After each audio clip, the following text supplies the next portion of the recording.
say about Beate? Okay.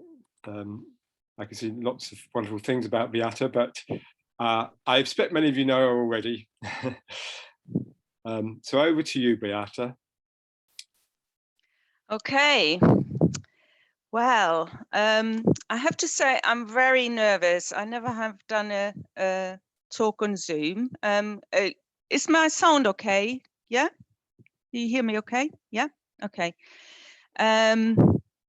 And so I will be looking to the side. I've got a few notes written down, but I'm sort of going a bit free flow. And the theme I picked is Virya, energy. And the reason I picked that, because I can really, I'm sort of, I would describe myself as quite a kinesthetic type. So I can really relate to the idea that everything is energy and flowing, and I also like the idea that energy in a way is neutral, and we can either direct it to its spiritual growth, or often we encounter that we block our energy, and then it can turn into something like unskillfulness or the poisons. So there is something about, so I want to talk a little bit about how I see it, what I sort of find important in terms of working with Virya. Virya, as I understand it, is maybe the energy that moves into growth, sometimes called in pursuit of the good. So it's sort of growth in terms of dharmic growth, energy that wakes us up, that inspires us, transforms us towards greater awareness and compassion. So I also chosen Virya because I don't know how much people know the 5 Buddha mandala, but Virya is also associated with Mogaziddhi and fearlessness. So there is also something about that free-flowing energy is unbound, and fear is in my experience a great factor of blocking energy. And I probably would say, particularly since my puberty, I've had to work quite a lot with fear. And fear on the other end, on one hand, working with a lot of fear and restlessness and overwhelm. But on the other end, I'm also a very passionate and enthusiastic person. And I think what I also want to bring across with this talk, how important it has been for me to find my personal sort of way to find things that really inspire me and keep the energy flowing, keep the passion flowing. And I think I had to work with a sort of false view that certain things are not Buddhist. Yeah, and I think that is not uncommon. That if you like, I don't know, like hard rock, if you like to be wild, that is sort of not being good and not being proper Buddhist. And I mean, I know now that is not true. And I mean, lots of people have heard me talking about my wild swimming, my new passion.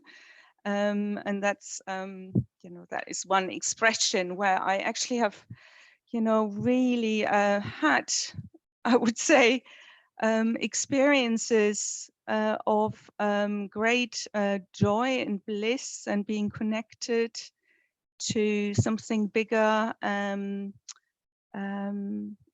Yeah, it's been a great thing. But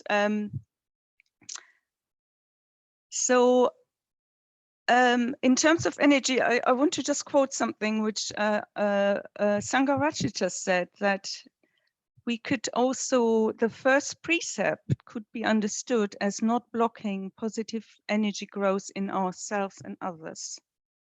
So I find that really thought-provoking. So I know I've done that a lot in the past, and I also have done that a lot at the beginning with my spiritual past, that I got into a pattern that it's a cultural pattern. It's a pattern I grew up with. Is with whatever I do, I have to do, try to do it really well, to be perfect, to be good. And I have just found that that sort of approach squeezes all the joy, delight, and energy out of whatever I do. So I think even before I came to the Dharma, I had a fairly sort of let's say respectable life. I've been a counselor. I work with very difficult in charities, working with people with trauma and abuse, and I was doing good things, but I was losing sort of the joy, and my life had become quite sort of I became really quite disillusioned and angry. And it's only when I sort of started meditating with the Sangha that I had the sense that the color came back into my life. It was after a few meditation meetings that was locally where I used to live. I came out and I had to walk through the park. It's Victoria Park in South Bristol. And I suddenly saw colors again, and I hadn't noticed before that happened that my life, it was like the sort of the juice and the joy was squeezed out of it. And so that was sort of the first thing that happened, that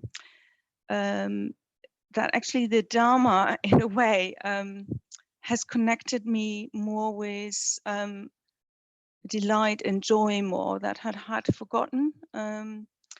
And the next step was probably going on a solitary retreat where I reconnected with sort of the energy I had as a child, that real delight in nature and moving, and just feeling the joy of being alive and feeling connected and loving animals and everything. So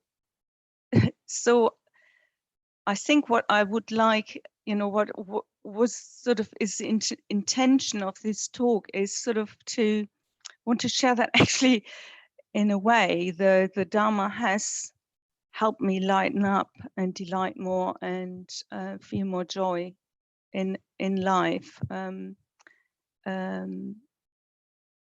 The other thing I think about Virya is also about, for me, it's opening up to getting what blocks energy is, I think, being very, what I already said, trying to be good, perfect, trying really hard, holding on, and that sort of sense of self-clinging and being really driven and willful. For me, it's also been really important to be able to let go into something bigger than me. So for me, the Bodhisattvas figures are of really inspiration, and I have great fun creating new shrines and having sort of symbols that inspire me. So one of the figures I connect with is Kuan Yin, which is quite a serene figure, but I imagine her riding on a dragon in the ocean. And that is for me sort of a bit of a symbol. This is sort of like the leading act where I would like to, what I like to aim for, to be in contact with energy, be grounded, but be able to transform the energy into something that is not reactive, it's creative, it's responsive, it's kind. And I think is not necessarily a lot about doing things, it's about being with and being open, listening and responding. I mean, the Kuan Yin is a female form of Avalokiteshvaras, and Avalokiteshvara and how they listen to the cries of the world.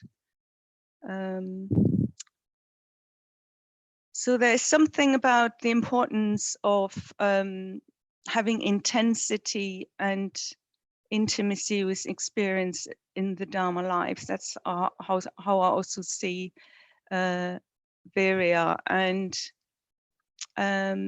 it's really important for me to keep the sort of energy flowing, to know what turns me on, what lights my fire, and maybe that's something that people might want to take into the groups. You know, what is it really, you know, that inspires them, because I think we really need passion and openness to intense experience, including spiritual experience, to keep our practice going. But I mean, it's also important that we are grounded enough to be able to do that, because if we open up to joy, we also will open up. If we let go, and I know that as well from experience, we also open up to fear, and often we open up to fear of. There's a quote: "Any sort of fear is fear of annihilation." So it's always a fear of, you know, letting go of our fixed self or what we know, and also in a way probably facing impermanence and death and that sort of thing as well. It's sort of part of being able to enter the flow of life. We need to be, you know, open to all of those aspects. So in a way, working with energy, keeping energy going, flowing and opening up is definitely also facing fear, but also seeing through it. Then that's where wisdom comes in, to know that in a way there's nothing to fear, because there's nothing fixed there anyway to lose. I'm aware it's already time. I've got much more to say, but it's probably time to finish. So I just want to end with a couple of lines from Mary Oliver, a poet I really love, and she did ask the question, what are you going to do with your one wild and precious life? And there's another line in one of her poems, When Death Comes, where she says, "When it's over, I want to say, all my life I was a bride married to amazement. I was a bridegroom taking the world into my arms." So I want to end with that.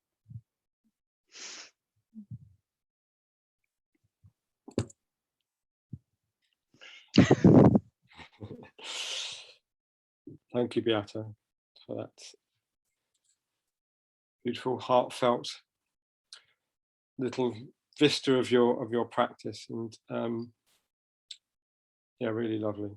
One of the things I really like about these talks is you know, we see each other on these screens or at the Buddhist Center, but we often don't get a window into people's practice. And these talks, you know, that for me, they do that. They give a window into people's practice, and you know, it's very intimate. You know what gets revealed, and I felt that there. Lovely, Beate. Yeah. And there's a question there as well. I think would be good to take into the groups. What lights your fire? Yeah. Thank you. Okay, so now we're going to go to Louis. It's already been very rich, but we got Louis to come now. So over to you, Louis. Thanks. Yeah, so I'm reading my talk off a document that's on my computer screen. So apologies if if it seems obvious that I'm reading off there. But yeah, cool. So in my talk about the 5 spiritual faculties, I want to specifically focus on wisdom and faith, and my experience of an interplay between the two that has occurred during my time developing a practice with the Bristol Buddhist Center. Before coming across Buddhist teachings on suffering, impermanence, and non-self, I feel, like all of us, I had gained some experience of these realities in my own life. Having a come and go unstable dad during my young years, for example, and then getting caught up in a cycle of excessive partying, come down, repeat, that also caught him out so badly, albeit worse than me. This cycle, partying, come down, repeat, really started getting heavy for me when I first went to university.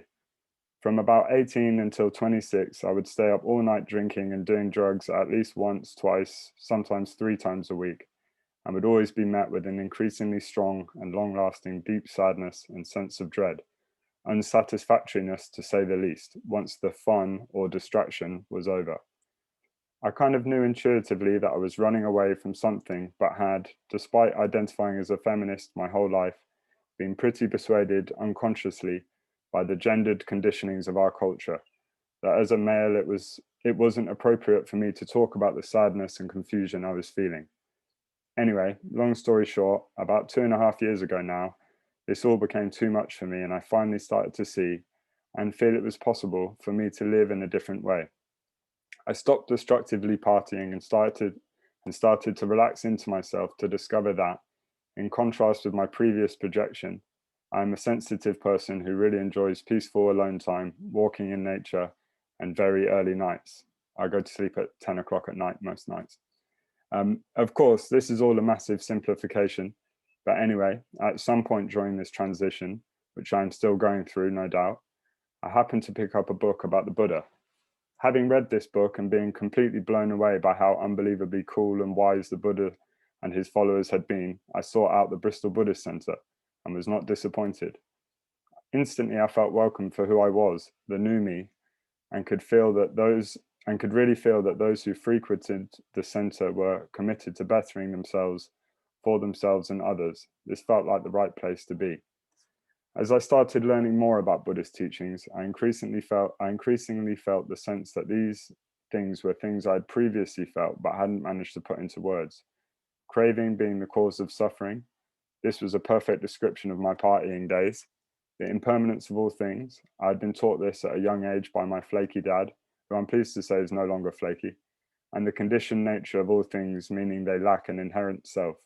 This was a belief I had previously held only through the rhetoric of determinism, i.e. the belief that our existence and actions are the result of an infinite process of cause and effect, and thus the feeling that we freely choose our actions and that we are separate from the rest of existence is misled. On top of an intuitive sense that these Buddhist wisdom teachings I was starting to explore were somehow beyond the ordinary ignorance of human reason. Sorry, I'll say that again. On top of an intuitive sense that these Buddhist wisdom teachings I was starting to explore were somehow beyond the ordinary ignorance of human reason, Buddhist ethical practice also really enticed me. Throughout my university experience, undergraduate, master's, and now I've been writing about ethics, at first regarding interactions between humans, and now regarding human interactions with non-human animals. Buddhism's teachings on compassion, loving kindness, altruism, etc. were all things I was already very much on board with, but what I hadn't realized was that in Buddhism, there is no real distinction between wisdom and ethics. Wisdom is ethics. Wisdom is loving kindness, and vice versa. For me, this is illustrated most simply by the central role ignorance plays regarding the other 2 poisons, i.e. that greed and hatred are manifestations of ignorance. I find this powerful not only because this means that we must act compassionately towards anyone, including ourselves, who is acting hatefully or greedily, because it is merely through ignorance that we act in these ways, but also because to act in any other way, i.e. non-compassionately, would itself be a form of ignorance. Throughout my time as a Mitra, I've been slowly internalizing this irrefutable truth of non-duality between wisdom and ethical behavior. And it is through this process that my pre-existing, rational, abstract, philosophical, and often very nihilistic beliefs have started to transform into the seedlings of Buddhist wisdom, and the faith faculty is sprouted up. I know that for many, faith is a problematic term, and many prefer to see Shraddha as confidence, trust, or placing the heart upon. However, for me, faith is spot on. The Oxford Dictionary defines faith as complete trust or confidence in something, and this is what I'm starting to develop for Buddhism. Complete trust and confidence in not only the truth of Buddhism's wisdom teachings, particularly around conditioned co-production, non-duality, and oneness, not that these are separate things, of course, but also that developing the wisdom needed to know these teachings on a deeper level than the rational egoic mind will lead to an altruistic, ethical existence, and vice versa. And what a deeply pleasurable experience it has been, noticing my subtle but at the same time strong faith in Buddhism begin to develop to the point it's at now, when, in accordance with the teachings on non-duality, I'm starting to realize that faith is wisdom, wisdom is faith, that without faith or placing my heart upon, wisdom cannot develop.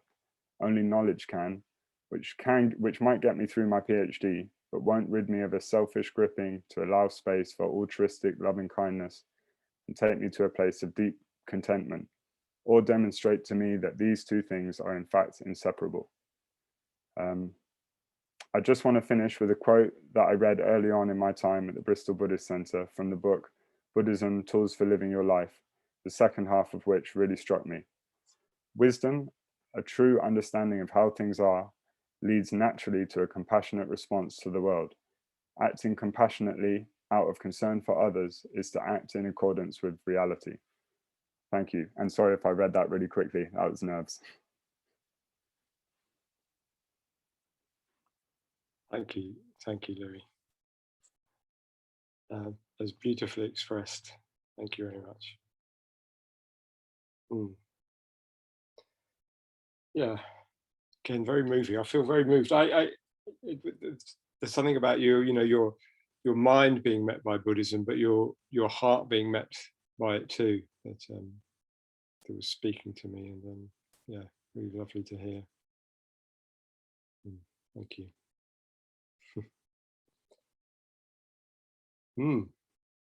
There you go. I feel like the evening's barely begun, and we've really had quite a lot of richness.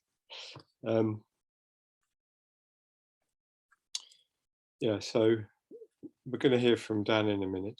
I mean, after we've heard from all three, we're going to have a discussion group, so a chance to mull over, what's been raised for us personally, and to reflect a bit on our own connection with the Dharma.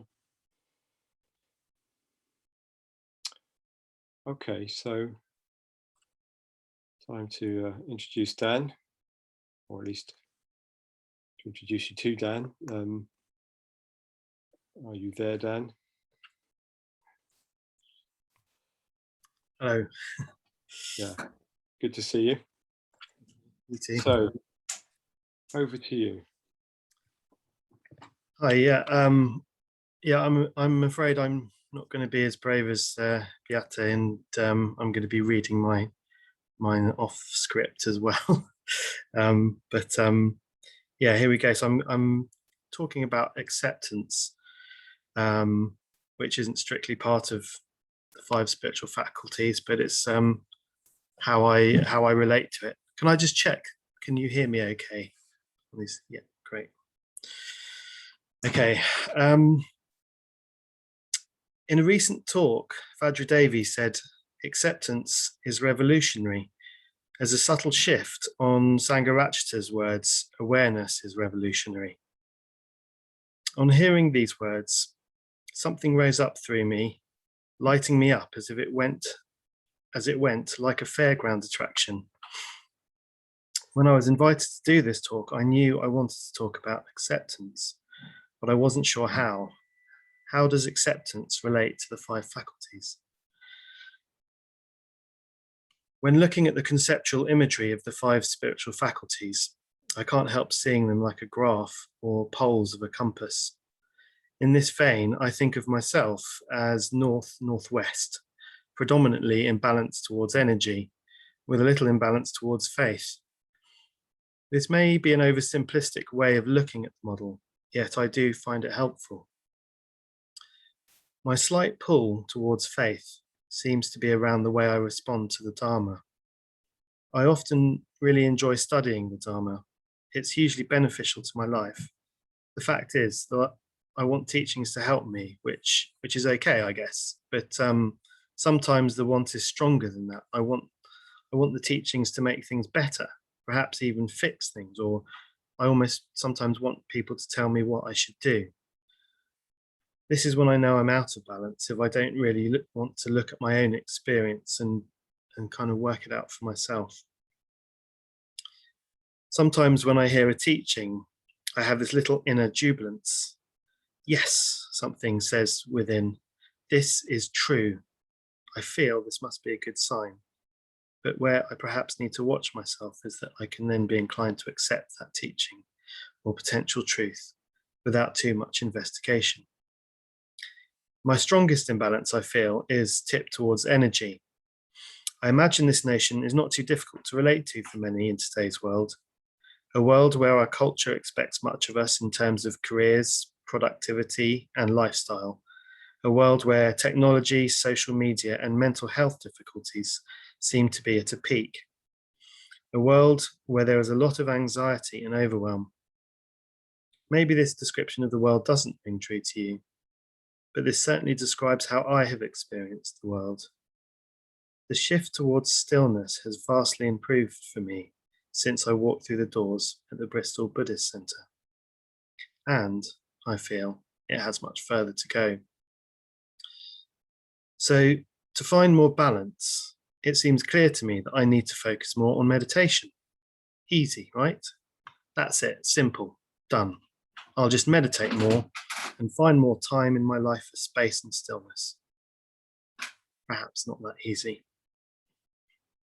I did actually try and remedy this recently. I took a practical step and I attended meditation classes in the evenings, which have been extremely helpful. I did, however, have to squeeze them into an already busy schedule, and that didn't always feel, to use the Buddhist term, skillful. I sometimes feel extra pressure in my day when I had the class that I'd sometimes find that I had felt extra pressure in the day when I had the class that evening, and I was often frazzled and exhausted during the sessions. The problem is, of course, I don't have much space within my busy schedule. Time and space don't feel available to me.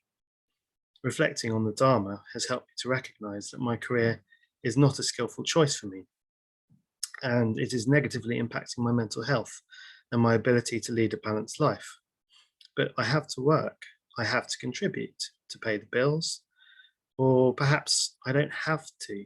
It's a choice, right? Now I choose to keep working, support my family financially. So what do? Well, I guess I can change my work. Prompted by the notion of right livelihood, I'm retraining in the hope of becoming a counsellor. The result of retraining, however, is even less time. There is a reward in the future, but what about now? How do I practice now in my current conditions? I don't feel like the faculties can help me. Furthermore, I am a father with 2 young children, one of whom isn't at school yet. How can I make a change here? I have often felt uncomfortable with part of the Buddha's story, whereas part of Siddhartha Gautama's path to enlightenment, he had to leave his family. What do I make of this? Should I leave my family? I strongly feel that for me, this would not be right. I believe I would be making a huge mistake. I would be misinterpreting symbolism by taking too much of a literalistic approach. I see this all too often from followers of the Christian faith, within which I grew up.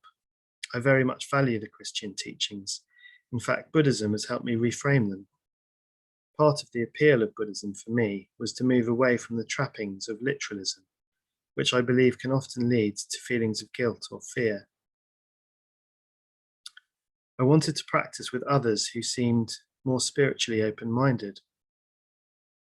What I've realized, though, is that I must be vigilant. It is always a possibility to read into teachings with too much literalism, whatever the religion. Sila Jala once said to me, "Beware of shouldism, the near enemy of Buddhism," which I have since often remembered and found very helpful. So what do I do about parenting? I believe being a parent comes with great possibility. I can't think of an example where the outcome of karma between two individuals might be as powerful as in the relationship between parent and child. I believe most parents earnestly do their absolute best to give their children what they need. The difficulty for me is to letting go of expectation. Often, my good intentions can be tinged with expectation. I love my daughters and I want them to be happy. I know that somewhere I have this internal blueprint of what I think happiness looks like. Can I be accepting when my blueprint differs with my daughters, and indeed when their blueprints differ from each other? Can I simply give them what they need? My blueprint is partially formed by expectations my parents had. I'm sure that much of this was passed down from the way that they themselves were brought up.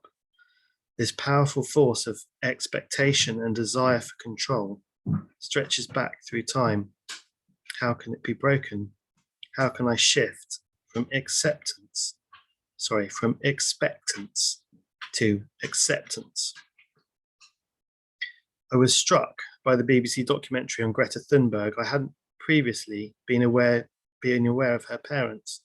I certainly hadn't read or heard about the sacrifices they have made. Her mother, for example, abandoned an international career in opera due to the negative impact flying has on the environment. Her father effectively became her chaperone, protector, and personal assistant to enable her path in environmental activism. Greta's father talked very humbly about his role. His role was simple: to ask his daughter one basic question: what do you need? That was it. And look what has been achieved by just giving her what she needed. What could the world look like if all parents were so willing to sacrifice in this way? So my main imbalance within the faculties is towards energy. I need to find more stillness and simplicity in my life. I have made life choices that prevent this, and yet I feel that they are the right choices. I'm retraining to move towards right livelihood, yet this is having the opposite effect in terms of creating stillness and simplicity. I am giving up my own space and freedom for my children's benefit, and this is certainly having a huge impact on my ability to find calm and quiet. The faculties are telling me I need more stillness in my life. My conditions are flowing in a different direction at the moment. They aren't likely to change in the near future. I don't intend to make any different choices, so where do I go?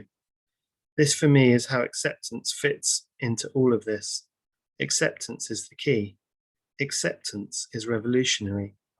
I have had fleeting moments often where everything seems like it is becoming a bit too much, when suddenly the resistance within me just drops away. Whatever is happening is simply okay. This is a quality that I instinctively want to cultivate, to nurture. It feels right. Acceptance that goes beyond what the word literally states. Acceptance on a profound level. When trying to practice mindfulness, I have often fallen into a pitfall of trying too hard. I immerse myself in sensory experience.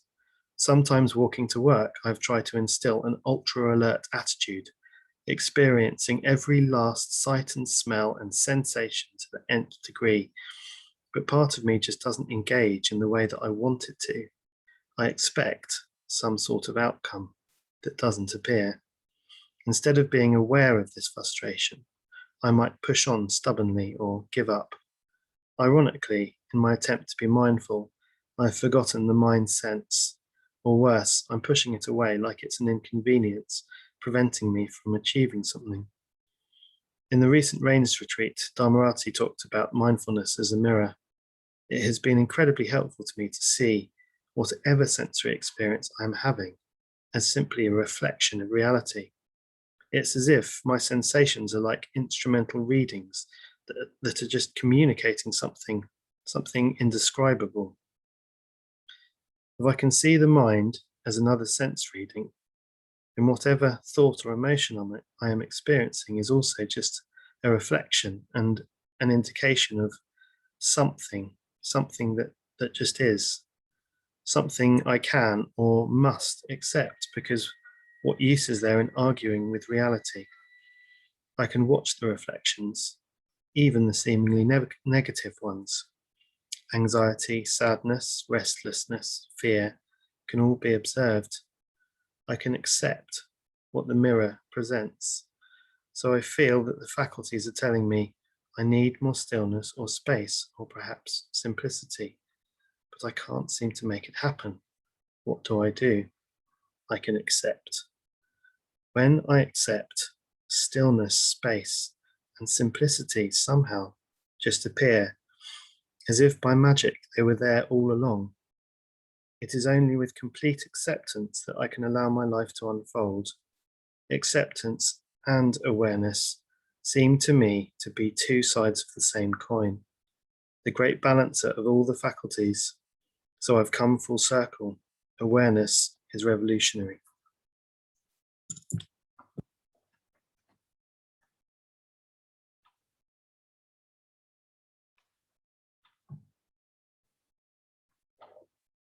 Thank you. Dan. Very beautiful. Thank you very much. Yeah, I feel like I've been given another brief and intense view into a window into your life and your practice, and again, very touching. Thank you very much. Yeah, it's so good to, well, all three, to see how you've been practicing, and the dedication and the seriousness, and not in the heavy way, but in the sense of strong intention to practice that all three of you demonstrated, and wrestling with the issues of your lives. It's very moving. Yeah, thank you. So